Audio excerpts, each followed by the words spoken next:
Resuming debate, please du débat. L'honorable député d'Argenteuil-Papineau-Mirabel. Merci, Monsieur le Président. Monsieur le Président, il est dommage de devoir encore se lever dans cette Chambre pour dénoncer le projet de loi excessif et mal équilibré qu'est le projet de loi C-11, loi modifiant la loi sur le droit d'auteur. Les gens d'Argenteuil-Papineau-Mirabel, autant les consommateurs que les nombreux créateurs, seront malheureux de voir que les conservateurs n'ont pas pris l'opportunité de l'étude au comité afin de faire les changements nécessaires pour prendre en considération leurs droits et leurs préoccupations avec cette législation. Comme les néo-démocrates le disent depuis le début, le projet de loi C-11 n'est pas véritablement une protection des droits des créateurs, car il enlèvera aux artistes des millions de dollars en revenus et érodera leur marché.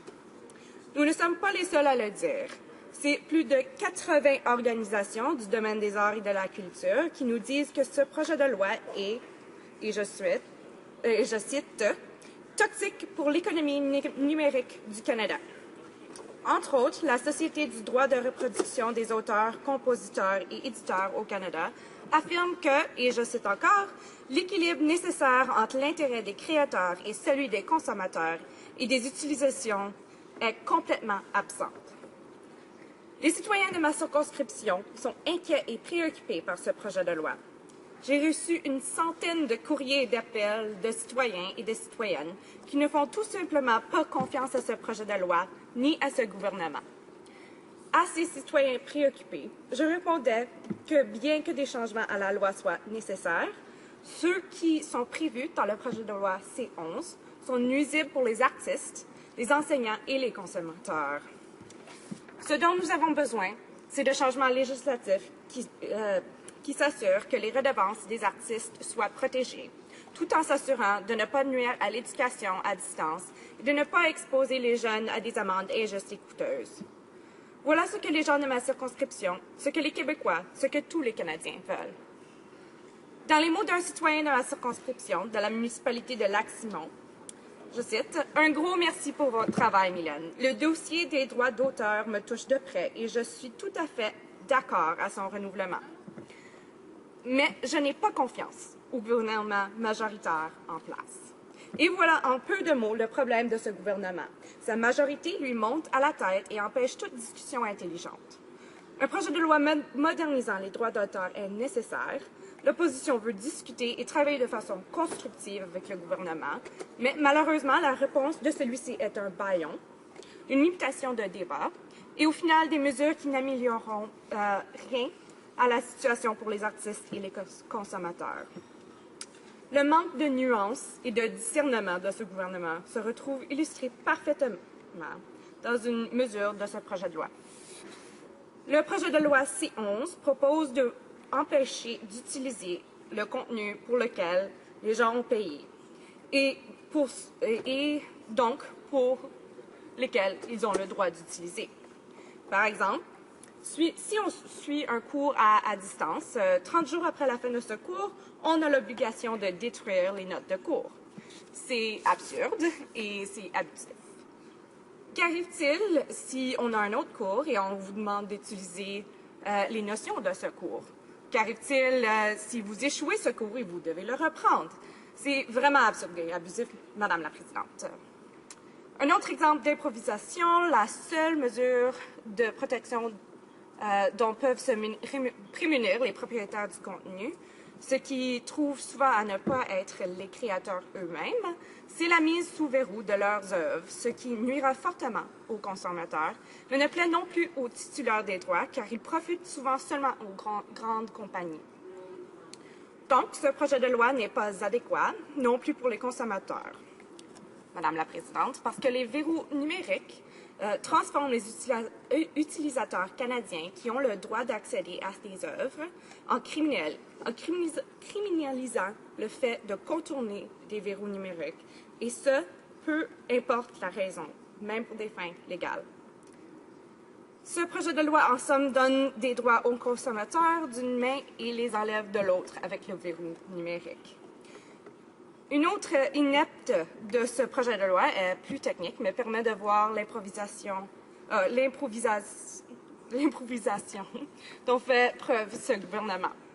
Ce projet de loi crée une distinction juridique artificielle et inconsciente entre la copie pour utilisation privée et la reproduction pour utilisation privée. Je cite la partie 8, section 80 de la loi sur le droit d'auteur, comparée à la section 29.22, 1e de la loi sur la modernisation du droit d'auteur proposée. On s'attaque à des textes juridiques complexes, sans discernement, et on impose des sanctions démesurées, comme la possibilité de plus d'1 million de dollars d'amende et de 5 ans de détention. Comme dans d'autres dossiers, les conservateurs s'improvisent spécialistes et en s'inspirant de leur idéologie rétrograde. Et dans ce cas, la loi américaine controversée, le Digital Millennium Copyright Act. Madame la Présidente, ce projet de loi crée de l'incertitude juridique qui multipliera les recours coûteux devant les tribunaux. Bref, ce projet de loi déséquilibré est opposé autant par les artistes, par les créateurs, que les consommateurs, les archivistes, les enseignants et les étudiants. C'est pourquoi, soutenu par de nombreuses parties prenantes, les néo-démocrates ont proposé 17 modifications à l'étape du comité qui auraient permis d'avoir un projet de loi plus équilibré et plus juste envers les artistes et les consommateurs. En vrac, voici quelques-unes de ces modifications. Éliminer l'accabatoire que les conservateurs ont incluse dans le projet de loi et qui retire 21 millions de dollars aux créateurs de musique. Protéger les droits moraux des artistes pour les nouvelles formes de contenu produits par les utilisateurs pour l'imitage de vidéos YouTube. L'interdiction de contourner un verrou numérique à des actes de violation des droits d'auteur, autorisant ainsi le contournement de verrous numériques à des fins légales. Cela implique également de s'assurer que les personnes ayant une déficience perceptuelle aient explicitement le droit de contourner les verrous numériques pour avoir accès à une œuvre. Et 4, par exemple, retirer les dispositions d'autodafé des livres que les conservateurs imposent aux étudiants et aux institutions d'enseignement en les obligeant à détruire leur matériel éducatif une fois un cours terminé. Ces amendements proposés, qui auraient pour effet d'équilibrer ce projet de loi, ont été rejetés par les conservateurs, malgré le consensus large des créateurs de culture au Québec et au Canada.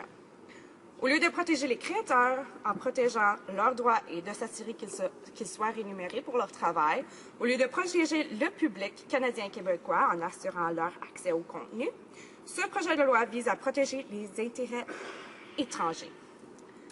La priorité des conservateurs n'est pas la création d'un régime équilibré entre les droits des créateurs et ceux du public, mais de répondre aux demandes des grands propriétaires du contenu américain.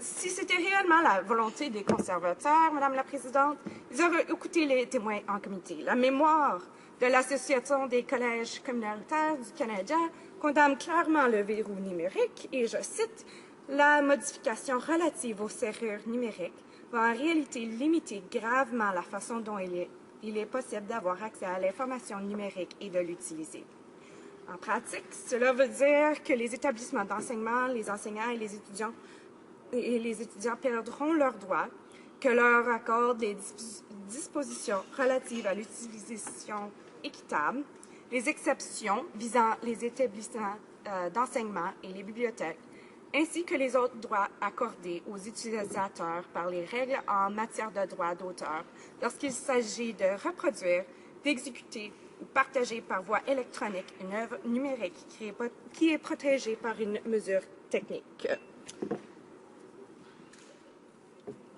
L'Association canadienne des bibliothèques, pour elle, critique aussi fortement cette mesure. Je cite, « Les mesures interdisant le contournement des serrures numériques dans le projet de loi C-11 dépassent les engagements du Canada en matière de traité sur le droit d'auteur. » Je vais passer à ma conclusion, Madame la Présidente, comme il me reste 1 minute. Alors, Madame la Présidente, alors qu'il est en effet grand temps de moderniser les règles sur le droit d'auteur, ce projet de loi comporte trop de problèmes majeurs. Il y a ici une opportunité pour le Canada de devenir un chef de file en mettant en place des réglementations sur le droit d'auteur, en adoptant une approche équilibrée entre le droit des créateurs d'être justement rémunérés pour leur travail et le droit des consommateurs d'avoir un accès raisonnable au contenu. Il est évident que seul le NPD défend les intérêts des artistes et des consommateurs. Merci, Madame la Présidente.